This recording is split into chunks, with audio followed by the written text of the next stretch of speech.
ऐतिहासिक सिन्जा उपत्यकामा यो नगरीमा आयोजित नेपाल कम्युनिस्ट पार्टी माओवादी केन्द्रको यो ऐतिहासिक दोस्रो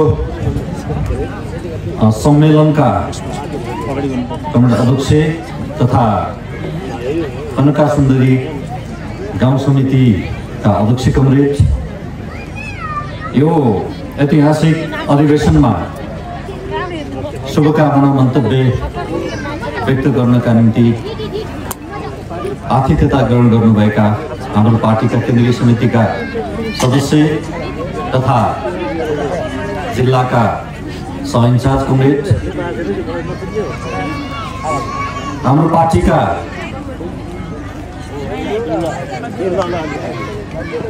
केन्द्रीय समितिका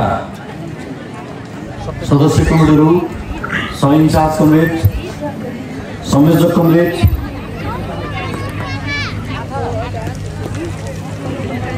प्रदेश कमिटीका सदस्य कमरेडहरू, विभिन्न दलबाट शुभकामना मन्तव्य प्रकट गर्नको लागि व्यक्त गर्नको लागि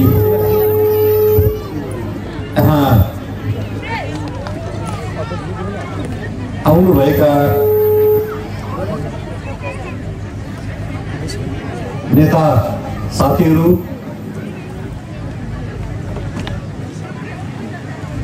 शहीद परिवारजन, घाइते योद्धा टोलहरू, जनवादी चर्चित कलाकार नवीन खड्का, मिलन घरती लगायत कलाकर्मी साथीहरू, पत्रकार बन्धुहरू, यो ऐतिहासिक अधिवेशनमा सहभागी हुनुभएका तपाईहरू समस्त आदरणीय दाजुभाइ दिदीबहिनी, आमा बुवाहरूमा हाम्रो पार्टी केन्द्रीय समितिको तर्फबाट, कर्णाली राष्ट्रिय मुक्ति मोर्चाको तर्फबाट र स्वयं मेरो तर्फबाट क्रान्तिकारी अभिवादन पठाउँदछु।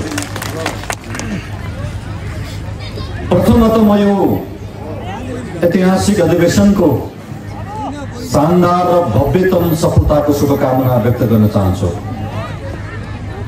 र यो अधिवेशनले सक्षम, जुझारु, गतिशील, निष्ठावान क्रान्तिकारी नेतृत्व चयन गर्नेछ भन्ने विश्वास म व्यक्त गर्न चाहन्छु।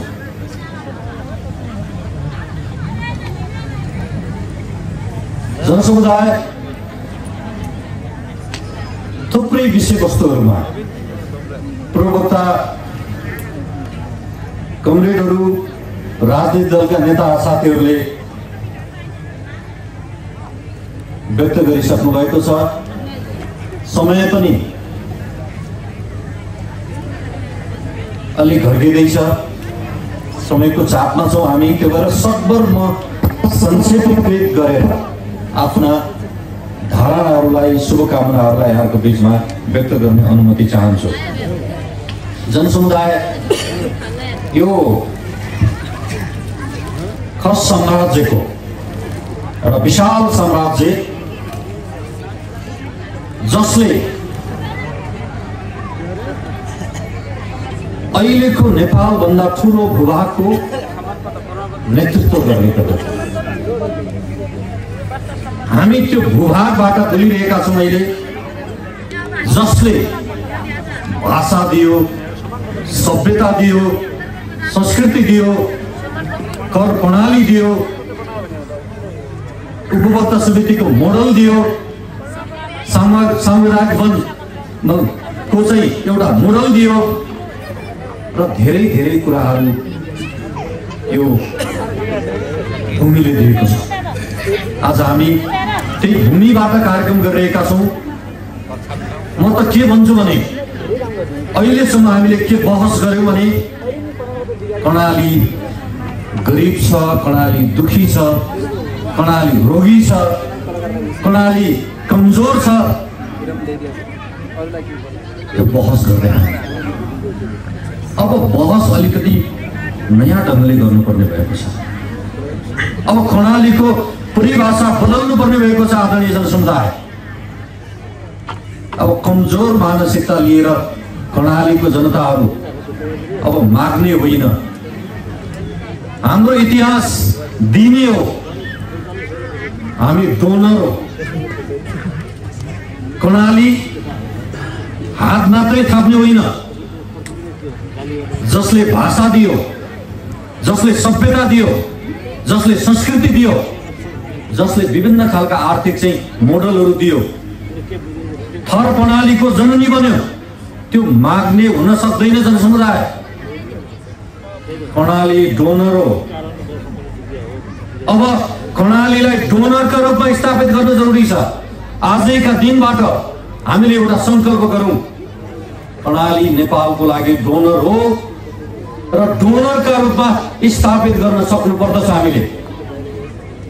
त्यसो भएको हुनाले अब कर्णाली हात पसारेर माग्ने होइन, कर्णाली अब डोनर प्रदेशका रूपमा स्थापित हुने हो, कर्णाली मातृ प्रदेशका रूपमा स्थापित हुने हो।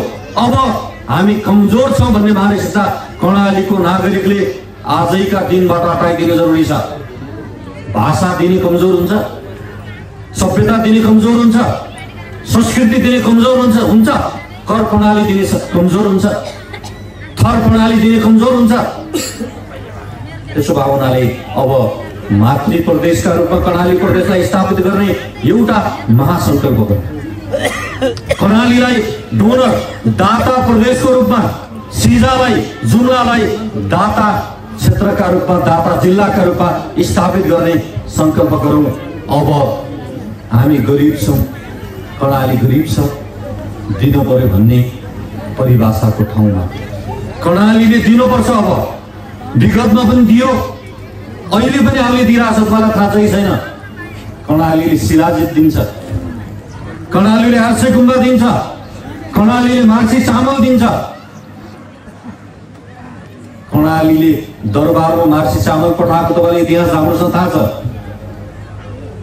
कर्णालीले फापर दिन्छ, सुनभन्दा महँगो एर्सेकमा दिन्छ कर्णालीले।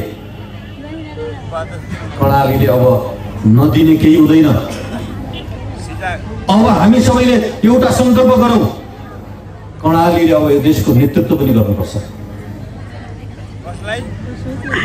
कर्णालीले समृद्धिको नेतृत्व गर्नुपर्छ। मैले पटक भन्दै आइराखेको छु, कर्णाली मोडल बनाउनुपर्छ। अब कर्णाली मोडल यो देशलाई दिनुपर्छ। हो त्यो कर्णाली मोडल दिनुपर्छ भनेर कर्णाली स्वास्थ्य विज्ञान प्रतिष्ठान स्थापना गरेका हामीले। हिजो यो विशाल एउटा साम्राज्य ढलिसकेपछि यहाँका शासकहरूले, त्यति बेलाका राजाहरूले आफ्ना सन्तानलाई, यहाँको साम्राज्यलाई टुक्रा टुक्रामा बाँडिसकेपछि कमजोर भएको कर्णाली। कुरा यति मात्रै होइन, त्यसपछि टुक्रा टुक्रा भइसकेपछि पनि एउटा कर्णाली राज्य बलियो राज्य थियो।